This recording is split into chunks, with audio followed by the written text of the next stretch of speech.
Today I want to discuss and give an overview on diagnosis of COVID-19. The detection of COVID-19 will be in two ways. First one is molecular detection, that is genome detection. Second one is antibody detection, that is detecting IgM and IgG specific for coronavirus. Coming to the molecular detection, we can detect the viral RNA after completion of incubation period. The average incubation period according to many studies ranges between 0 to 14 days. But as per CDC and WHO, the average incubation period is 5 days. And the virus can be detected in between 0 to 28 days depending upon the host immunity. Coming to the different molecular detection techniques, there are three techniques available. First one is TrueNAT. Second one is cartridge-based nucleic acid amplification technique and GeneXpert. Third one is real-time polymerase chain reaction. The basic mechanism behind all the three above techniques is amplification of nucleic acid, whether it is RNA or DNA. Coming to the TrueNAT, it is a screening test. By using TrueNAT and CBNAT, we can multiply or we can amplify the nucleic acid sequence, that is the RNA of the coronavirus. But with the TrueNAT, we can detect the single gene only, whereas by using CBNAT or GeneXpert, we can detect the two genes at a time. So coming this TrueNAT technique, it is a screening test, and here we can detect only single gene, that is E gene. This E gene means envelope gene. This envelope gene is present on all the coronavirus serotypes and some other RNA viruses. So the detecting the E gene, we will consider it as a screening only. All the positive results with the TrueNAT should be further confirmed with either CBNAT or real-time PCR. By using single TrueNAT mission, we can process two samples at a time, and turnaround time is 2 hours. So by using single TrueNAT mission, we can process two samples in 2 hours only. Coming to the CBNAT, cartridge-based nucleic acid amplification test or GeneXpert.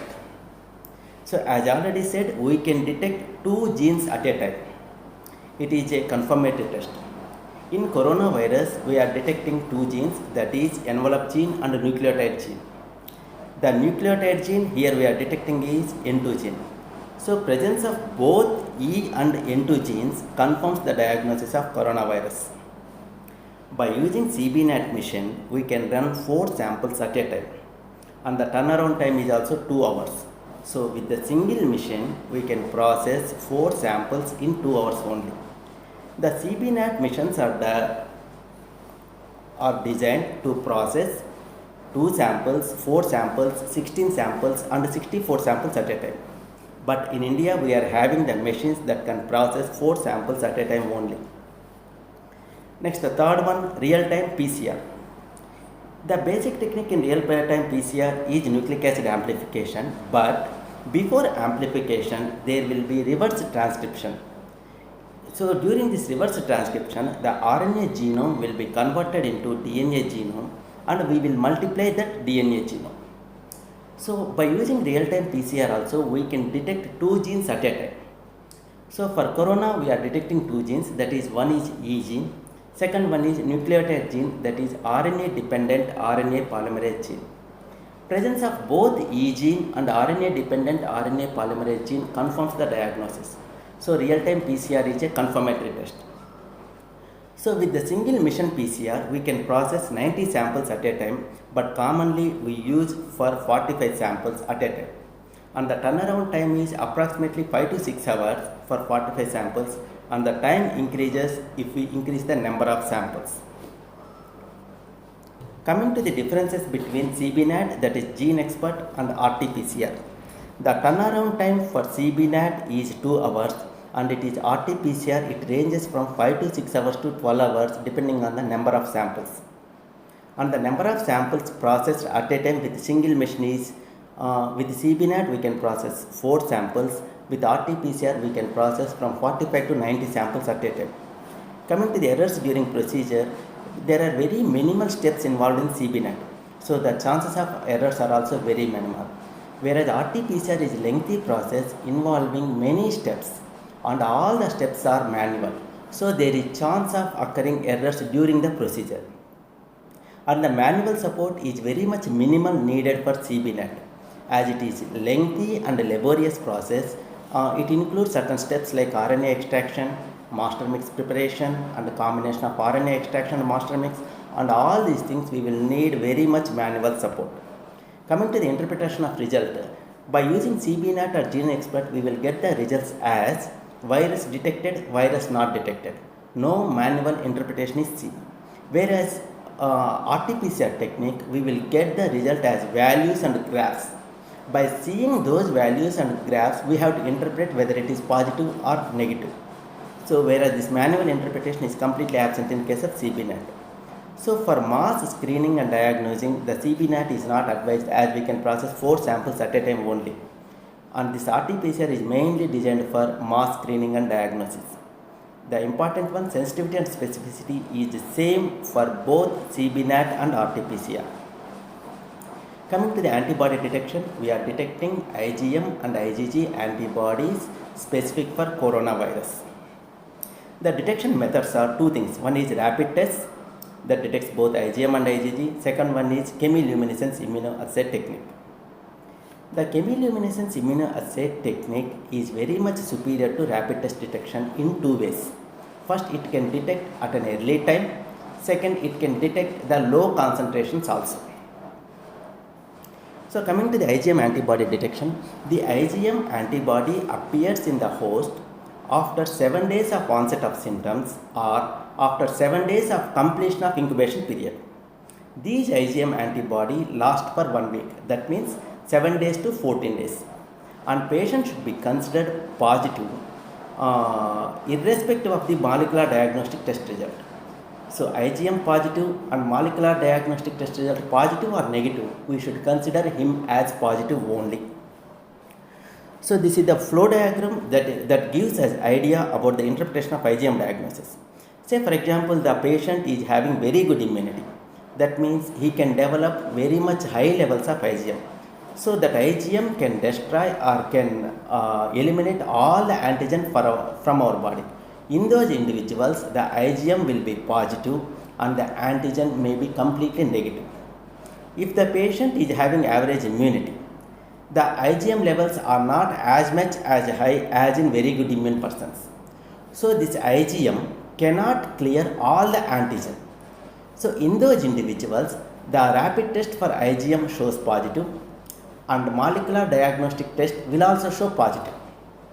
If the patient is immunocompromised, that means having poor immunity, he can develop very low levels of IgM and it can clear very low amount of antigen only. In those individuals, the rapid kit shows weakly positive for IgM and nucleic acid amplification test is showing positive. So by seeing all these things, if IgM weakly positive or positive, irrespective of the antigen status or molecular diagnostic test result, we should consider them as positive only. So this is the flow diagram showing the duration of presence of antigen and development of antibodies. So this diagram is presented for healthy individuals. So for healthy individuals, the antigen will be present up to 7 days. From 3 to 4 days, the IgM start appearing and reaches peak between 7 to 14 days. And it start falling from 14 days and come to baseline by 28 days. The IgG will start appearing 4 to 5 days and reaches peak by 14 days and will be last for 6 months. So by the rapid diagnostic test can detect the IgM and IgG when they are at peak level. So the IgM diagnostic rapid kit can diagnose the IgM levels between 7 to 14 days only. If we test the IgM rapid kit between 3 to 7 days, it will give negative. Whereas if we apply chemiluminescence assay technique, we can detect the IgM levels between 3 to 7 days also. So between 3 to 7 days, the IgM levels will be low. These IgM levels cannot be detected by rapid kits, but these low IgM levels can be detected by chemiluminescence assay.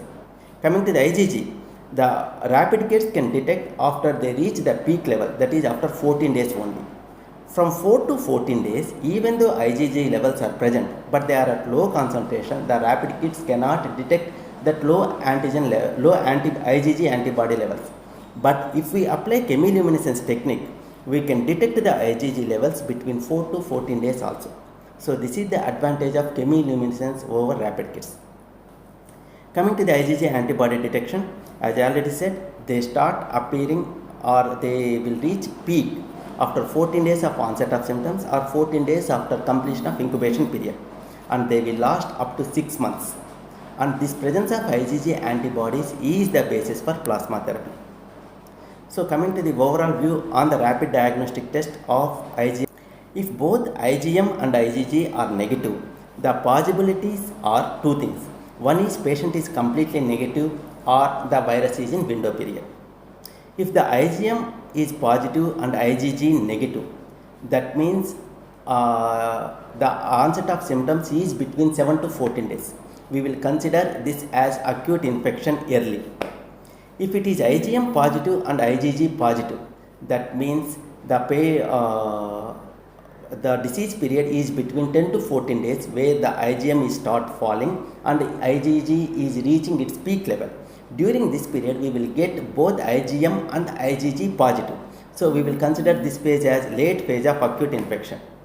If if IgM negative and IgG positive, that indicates it is late phase of period or convalescent period.